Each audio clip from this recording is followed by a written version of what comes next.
माबाफोर बाथ्रा बुंनांगौ दंबोला बुंना लाखादो गोदान बोसोरनि। हेलो लोगोफोर, नोंथांमोनखौ आरोबाव आंनि बे गुबुन मोनसे गोदान भिडियोआव बरायहरबावबाय। आसा खालामो नोंथांमोना भिडियोखौ मोजां मोनगोन होननानै। बर'नि फैनो गोनां गोबां आबुं सावथुन आरो बर' एलबामफोरनि बागै मिथिबाय थानो थाखाय नोंथांमोना आंनि गोदान चेनेलखौ गिबियावनो साबस्क्राइब खालामना लाग्रोबानो जाबाय दे लोगोफोर। आरो खाथियावनो थानाय बेलनि आइकनखौबो अल प्रेस खालामना लादो लोगोफोर, जाहाथे आंनि गोदान भिडियोनि नटिफिकेशनफोरा नोंथांनियाव थाबैनो सौहैदो लोगोफोर। एक्चुअली नोंथांमोन भिडियोफोरा गोरोन्थिफोर जालांब्ला नोंथांमोनखौ निमाहा होगोन होनना आसा खालामनाय थाबायदि। स' लोगोफोर, आं दिनै मोनसे अफिसियेल बड' मिउजिक भिडियोनि मोनसे आपडेट लानानै फैदों दि। स' लोगोफोर, बे अफिसियेल बड' मिउजिक भिडियोआ फैबाय थानाय निउ इयारनि दे लोगोफोर।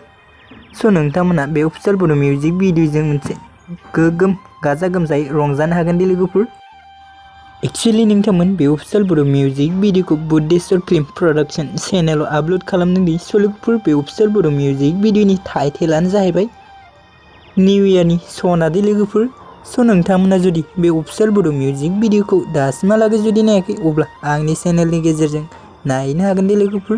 आं भिडियोनि लिंकखौ डिस्क्रिप्शनाव टेग खालामना होनाय जादों दे लोगोफोर। स' नोंथांमोन दानिया फैदो दि बे अफिसियेल बड' मिउजिक भिडियोनि सायाव एसे मिथिना लादो दे लोगोफोर। स' नोंथांमोन बे अफिसियेल बड' मिउजिक भिडियोनि कास्टिंफोरानो जादों बर'नि मुंदांखा एक्टर्स बिथांमोन बयजोंबो सिनायजानाय प्रेक्टिकेल सुबुंसार त्रिथा आरो जुलिना दे लोगोफोर। स' नोंथांमोन बे अफिसियेल बड' मिउजिक भिडियोनि रिलिक्स टुन सिंगारानो जादों बिजित बर' दे लोगोफोर। स' नोंथांमोन भिडियोखौ बेखिनिसिम नायनायनि थाखाय नोंथांमोननिसिम रोजा रोजा साबायखर थाबाय दि। गोजोन्थों।